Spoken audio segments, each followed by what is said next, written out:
Scooby-Doo on Zombie Island, while not my favorite Scooby-Doo movie, is, in my opinion, the best, and I'll admit I haven't watched all of them. Not even close. So if you think Scooby-Doo Franken-Creepy is the best Scooby movie, well, you're probably right, but I wanted to set my sights on this movie specifically for Halloween this year. Scooby-Doo on Zombie Island came out in 1998, being the first Scooby movie that featured the entire Mystery Gang. Of the 36 direct-to-video films in the Scooby-Doo universe, this one was the first, which surprised me because The Witch's Ghost struck me as a significantly worse film in terms of pacing and animation. I thought for sure Zombie Island was deeper into the Scooby movie line than this. It was a successful movie, receiving predominantly positive reviews from critics and firmly cemented itself as a favorite among fans. It received a buttload of tie-ins, and is even the first animated Scooby movie to get a direct sequel, Scooby-Doo Return to Zombie Island, which I hadn't heard about at all before I started making this video, so I don't know, it might be good. Zombie Island even gets used in a 15-minute-long segment of Stuart Lee's stand-up act Carpet Remnant World as he discusses Prime Minister Margaret Thatcher. I highly recommend you look this up. I'm gonna play a clip of it now. And I've seen a 70-minute cartoon called Scooby-Doo and the Pirate Zombie Jungle Island 180 times. And later I'll use some audio from the routine at the end of the video to remind you that I think this segment is worth watching. Needless to say, Scooby-Doo on Zombie Island has made a not insignificant impact on history, and today I'd like to sit down and basically just tell you what I think about it. This video is technically a review, but let's also be honest, you don't need me to tell you if the movie's good or not. Rather, this review is more just gonna be a vehicle to offer some jokes and fun facts about the film for the next foreseeable handful of minutes. I don't know how long this video is gonna be yet, so grab some candy corn and join me on this spooky adventure.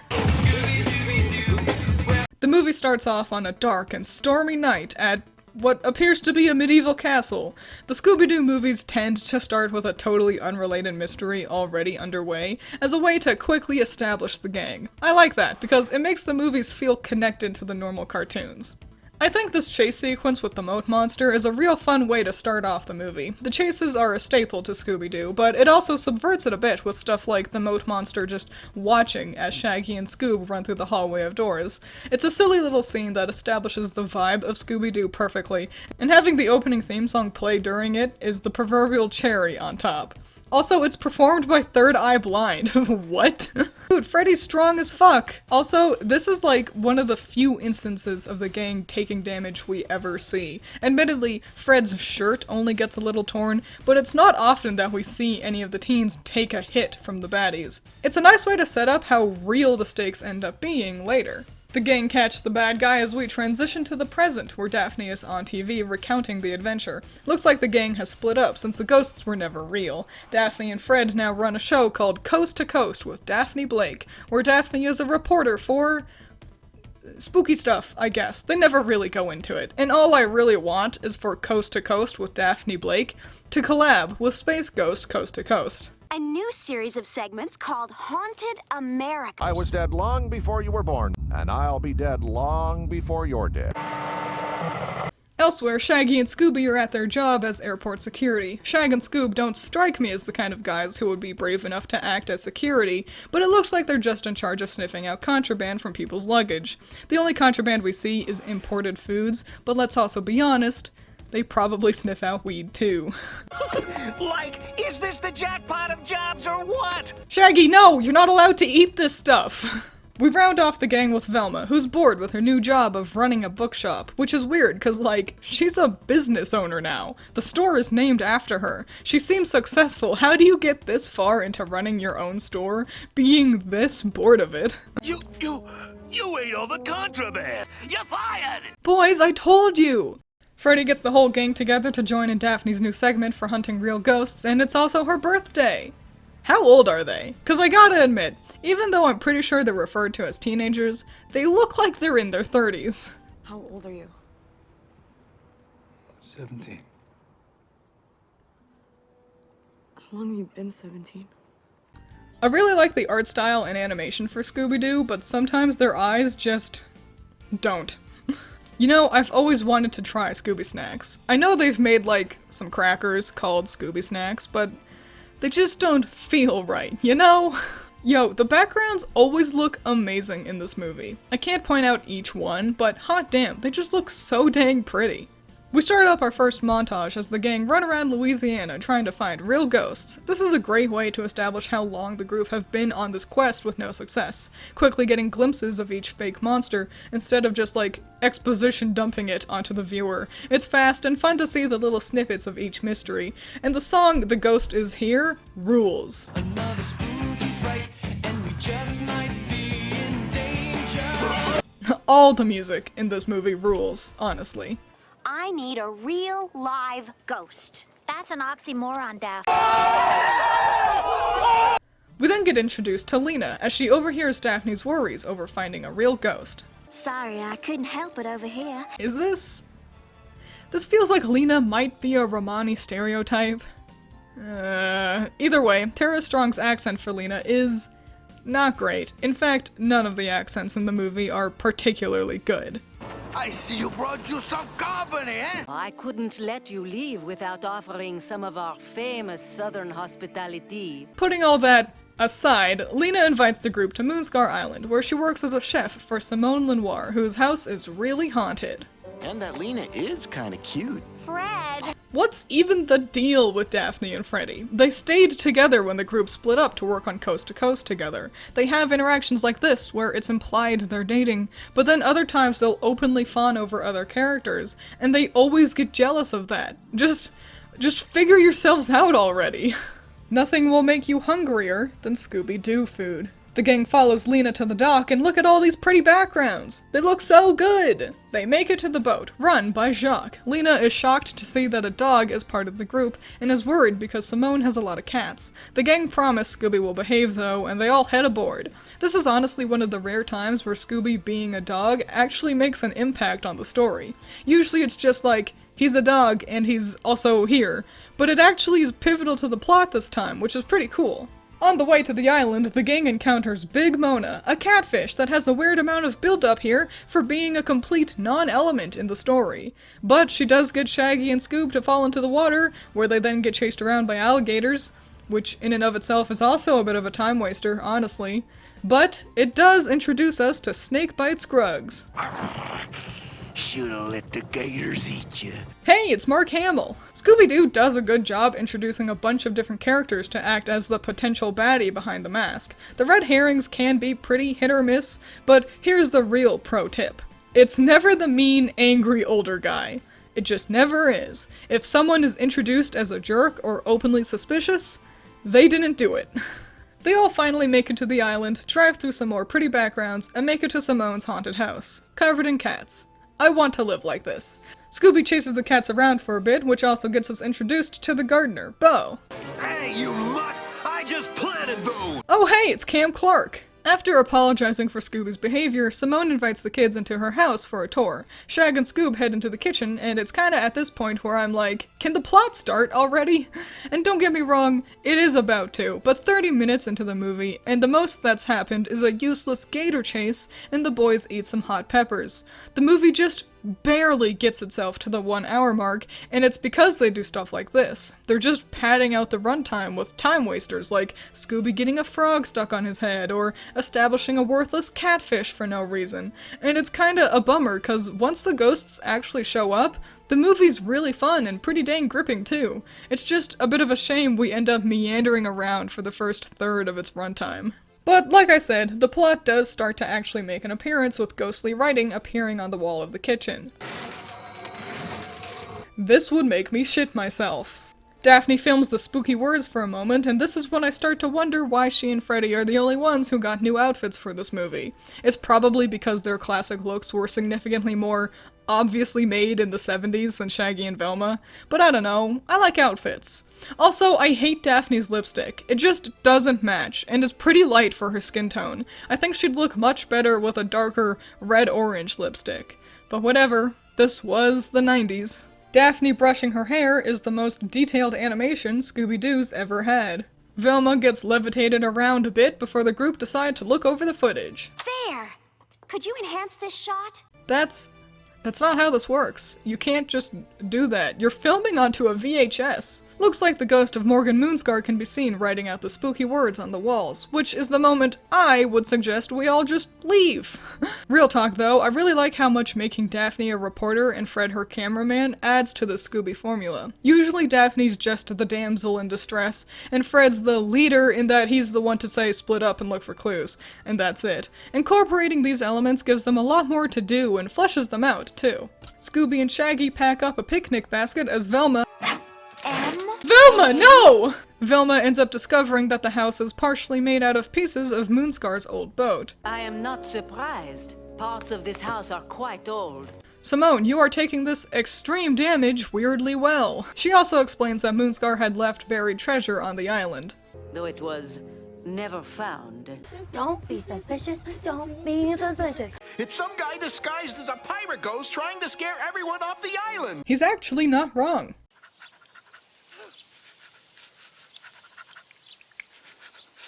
What a weirdo transition. Scooby chases around the cats some more and ends up running into Snakebite Scruggs again, who gets his pet hog to chase after Scoob. Shaggy gets caught up in the chase, and the two fall into a weirdly square-cut hole. The two try to get out, but end up unearthing a skeleton instead. Some spooky ghost goo does some spooky ghost stuff, and—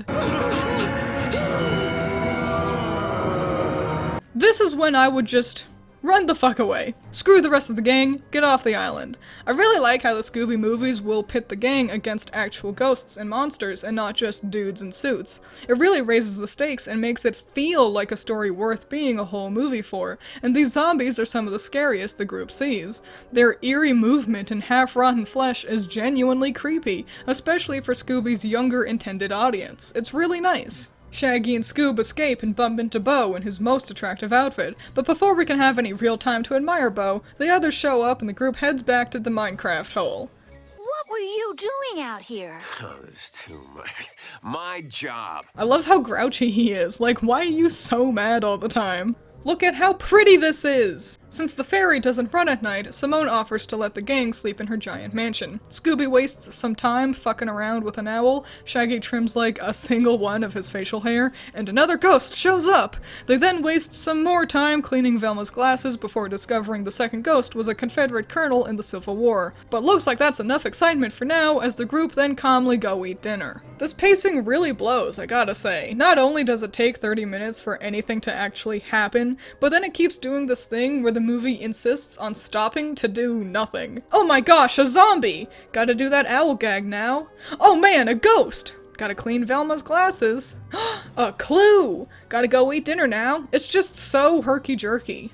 This dinner scene is mostly just Freddy and Daphne thirsting after Lena and Bo, while also being openly jealous about each other's crushes. This plotline is useless and boring, and why didn't Velma and Daphne get nice dinner outfits like Fred? Scoob makes an ass out of himself, so he and Shaggy have to go eat out in the Mystery Machine. This scene has always made me want to try crawdads. Finally, some good fucking food. The cats gang up on the van, so the fellas drive off to find a place to eat their dinner in peace. And then we see the others in another really short and useless scene. Shaggy parks in the middle of the spooky bayou where they eat some spicy peppers and run out to drink the nasty-ass swamp water. Fun fact, water doesn't even help with spice, milk would be better. Looks like the threat of cholera from drinking the bog muck is the least of the guys' worries though, as the spooky happenings start up again. Hey ghouls! The boys are here! The two flee, and then the scariest noise I've ever heard in Scooby-Doo happens. Oh no, the car's stuck in some mud, meaning the boys have to book it on foot, where they bump into Bo again. Bo's a really great red herring. Throughout the movie, he's so grumpy and standoffish, it's hard to get a read on him. He's doing a perfect job keeping you from really assuming Simone and Lena are the ones behind everything. One of the better misdirections from the series, for sure. The others hear Shaggy and Scooby screaming, so head out to find them. They find Bo and try questioning him, but Daphne insists that they need to focus on finding Shaggy and Scooby. I think we should split up. Good idea. I'll go with Bo. Bad idea. This might be the best gag in the whole movie. What a wacky transition. Bo and Velma fight about how suspicious he's been, and this whole segment has, like, really good animation. The lighting's gotten really cool too. I guess it's nice that the budget was used to really amp up the visuals in the later segments of the movie, now that we're not going to be stopping for silly time wasters anymore. Fred and Daphne talk a bit about Lena and Bo before we get what I think is the first instance of Daphne's now staple feature of sublime self-defense. Like I mentioned earlier, Daphne classically was just a damsel to be saved, but later into the cartoon's life they decided to make Daphne like a karate master, another really fun way to flesh out the character and give her more to do. Shaggy and Scooby find the two, and then Fred fucking kills this man. Like, they assume it's gonna be a mask, but Fred just full-ass decapitates the dude. If this was a guy in a mask, Freddy would have killed him. And now that is an adventure I want to see the gang handle. Scooby-Doo learns necromancy to keep Fred out of jail. More zombies show up, Freddy drops the camera into quicksand, how convenient, and he and Daphne just full-ass ditch Shaggy and Scooby. And then the coolest song starts up during this chase sequence. Do yourself a favor and look up It's Terror Time Again. It legitimately slaps. The band Sky Cycle does an awesome job. This song rules. This is the best part of the movie. Important things I think are worth commenting on for this chase include this zombie giving Shaggy a vine in order to help get Scooby out of quicksand, a fun foreshadowing on how the zombies are actually the victims here. This moment where the zombies shuffling looks like the antithesis of scary, and this moment where Fred and Daph's body count continues to rise. As the song ends, Velma and Bo find Fred and Daphne, as Shaggy and Scoob fall down a big cave with some spooky wax figures inside. Now, look at this really great animation as Velma, Daph, and Fred start floating. This is so smooth and good, what the fuck? Looks like the figures Shag and Scoob found are voodoo dolls, but they don't know that as they play around with them. Side note, what is this blue fabric on the Velma doll? She doesn't wear any blue, and why is the cloth on Fred orange? Shouldn't they be swapped? Luckily, before the guys can do any real damage with the dolls, they spot a bunch of scary eyes and run for it, dropping their friends. There's some more running around, and then the larger half of the gang make it back to the house. But the lights won't work and they can't find Lena or Simone anywhere. Fred finds a secret tunnel in the stairs, and Lena's there too! Lena flirts with Fred for a bit, but something more important happens. Lena says the zombies dragged Simone down the secret passage, but Velma is clearly suspicious of the claim. You can even see the clear footprints on the ground for like a whole nanosecond. They make it to the end of the tunnel, where the illustrated door really doesn't jive with the painted background, and discover a spooky voodoo ritual room. Velma reveals that Lena had lied about Simone getting dragged, but it looks like it's too late. Simone shows up with the classic "I'm the bad guy" lighting, and she and Lena use the dolls to incapacitate the gang. Look at this Dumbo walk here. So, that's where the cleaning cloth for my glasses went. Oh! I fully didn't expect the glasses cleaning debacle to be important at all, and I didn't expect it to answer my pedantic-ass question either. Side note, what is this blue fabric on the Velma doll? Well played, Scooby. More nice animation happens as we learn that Lena and Simone are were-cats, and are over 200 years old. The cats explain that they need to drain the life force of visitors on their island to stay immortal, which definitely means like draining their blood, I think. That's what it should mean anyway. Elsewhere, Shaggy and Scoob decide, fuck the others, we're out of here, and run on to Jacques' ferry. But uh-oh, he's a werecat too! Hey, why is he more like furry and stuff? Like the girls' faces got all fucky, but they're basically still human looking beyond that. Jacques totally goes into beast mode, what gives? Look at the silly run here! Back with the others, Simone explains her backstory. We look to our cat god for a bountiful harvest. Those are just a collection of words I never expected to hear in a Scooby-Doo movie.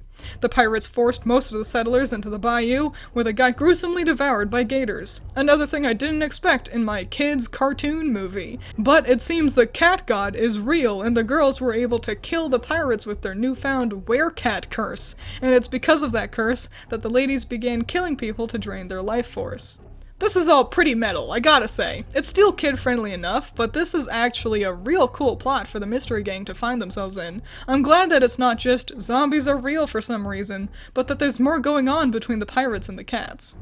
Back with Shaggy and Scooby, Jacques catches the boys, but the zombies, now fully established as victims to the cats, take him down and save the guys. They then tumble their way into the secret tunnel, awfully convenient, but you kinda get used to that when watching Scooby-Doo, and the girls finally get to go into full beast mode. Hell yeah, look at this nice animation. It's pretty funny that the girls don't, like, move any differently though. They really just, like, get furry, and that's it. Shaggy and Scoob almost melt the others on accident in another horrifying couple of seconds, but manage to not do that, and instead kicks Velma's doll close enough for her to try and untie herself. The zombies show up to help, Jacques returns and grabs Shag and Scoob again, and Velma manages to free herself and the others. There's kind of a lot going on, but luckily it's mostly just Shaggy and Scooby running around, making it feel like there's a lot of tension in this climax, even though it's really pretty un-action-packed. Scooby blasts some hot pepper juice into Jacques' eyes, perhaps the most devastating attack the gang has ever done to a person who isn't already dead. But the girls catch them and begin to suck out their life force. Before they can drain our heroes, though, Velma saves the day by converting the wax dolls into ones to control Simone and Lena. This is actually really smart. Way to go, Velma! Everybody really gets to do something important during the climax, except for Fred, who kinda just is also there. The cats start to close in, but uh-oh, looks like they've taken too long and have missed the window of opportunity to drain life from someone. They horrifically decompose in another really amazingly animated moment, like, look at this, and the zombies follow suit, finally able to rest in peace. Bo reveals that he's actually an undercover agent trying to find out the mystery of the disappearances on the island, meaning even though they lost the camera footage, Daphne can still interview him for her show. Look at how pretty this is! Fred and Daphne flirt a bit, Velma and Bo flirt a bit, and Shaggy's here too. The group all load onto the ferry. Who's driving it though? As Scooby has one final dramatic moment to get onto the boat, and the movie ends with Scooby trying to enjoy a sandwich just to find that all the cats have followed them. Raggy, rats, ripes. So, like I said at the beginning of this video, of the Scooby-Doo movies I've watched, I find this to be the best one. The animation is overall good to great, all the performances are engaging and in character, even with the bad accents, and the stakes the gang find themselves in is genuinely entertaining and really grips the viewer. I showed this movie to my roommate who has never watched anything Scooby-Doo related before in her life, and she still found it to be a fun, exciting time. Though I do still think it's worth pointing out some issues with the film. The bad accents can get distracting, and the pacing of the first half of the movie can really impact your enjoyment if you aren't plussed by things like silly frog gags. And I'm not a huge fan of the Confederate soldiers being here for no reason. They don't play an important role in the story like the pirate ghosts, so I just don't really see why include them. The aesthetic of the Civil War era ghosts is pretty neat, but I guess I don't really want the zombie racists to get to be called the good guys, you know? But honestly, they play such a minor role in the movie that it's not hard to just pretend they aren't really there. Despite Zombie Island's shortcomings, it's a fun movie. A good one to watch whether or not you have kids. Adults can have a great time with this film too. So if you're a weenie like me and you don't want to see anything too scary for Halloween, just stick to Zombie Island and you'll still get to have a good time. That the lost colony of Roanoke disappeared due to a zombie plague.